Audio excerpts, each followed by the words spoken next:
Recipe Susmita রান্নাঘর সবাইকে স্বাগত। আজকের রেসিপি চিংড়ি ও ইলিশ মাছের মাথা দিয়ে কচু শাক। তো প্রথমে কচু শাকটা আমি ভালো করে সিদ্ধ করে নিয়েছি, পরিষ্কার করে কেটে নিয়ে সিদ্ধ করে নিয়েছি, নিয়ে জল ঝরাতে দিয়েছি।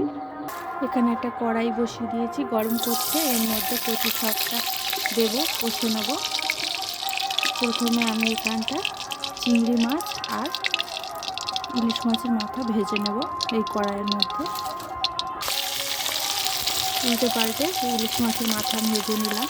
ইলিশ মাছের মাথা ভাজা হয়ে গেছে, এবার তুলে নেব। একটা বড় সাইজের ইলিশ মাছের মাথা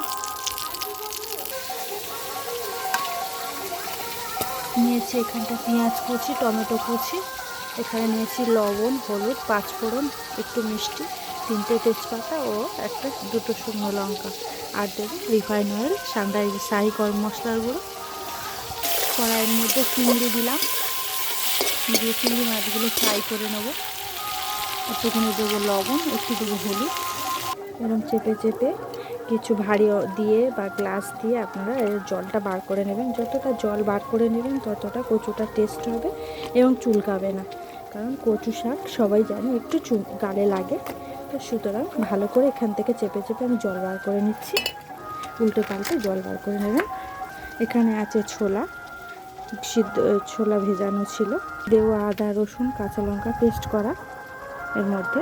তো চলুন এবার চিংড়ি মাছগুলো ভাজা হয়ে গেছে, তুলে নেব।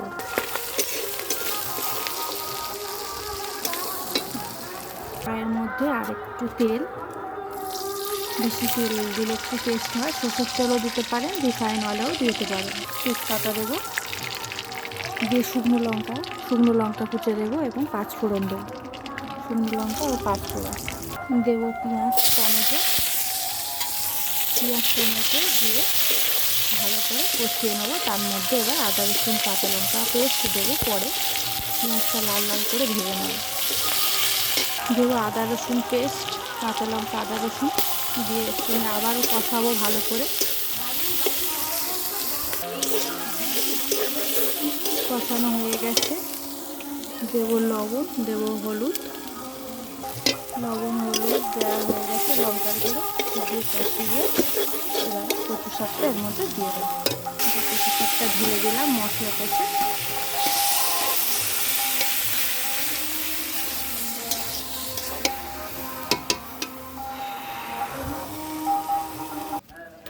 দেবো ছোলা, কচু শাকটা কষা প্রায় হয়ে এসেছে, এর মধ্যে দিয়ে দেবো ছোলাটা। কষাবো, ভালো করে কষাতে থাকবো বারে বারে। রস মরে গেছে, তলায় লেগে যাচ্ছে। এবার এর মধ্যে আমি দিয়ে দেবো চিংড়ি ও ইলিশ মাছের মাথাটা দিয়ে আবারও কষাতে থাকবো একটু। আমি এখানে কোনো জল ইউজ করলাম না, যত জল না ইউজ করবেন তত ভালো। দেবো একটুখানি মিষ্টি, দেবো সানরাইজের শাহি গরম মশলার গুঁড়ো, দিয়ে আবার নেড়ে চেড়ে দেবো। সানরাইজের শাহি গরম মশলা দিয়ে নেড়ে চেড়ে নিলেই আমার রেডি আজকের এই রেসিপি, ইলিশ মাছের মাথা, চিংড়ি ও কচু দিয়ে শাক। তো রেসিপিটা ভালো লাগলে লাইক করবেন, শেয়ার করবেন। Thank you. অবশ্যই সাবস্ক্রাইব করবেন।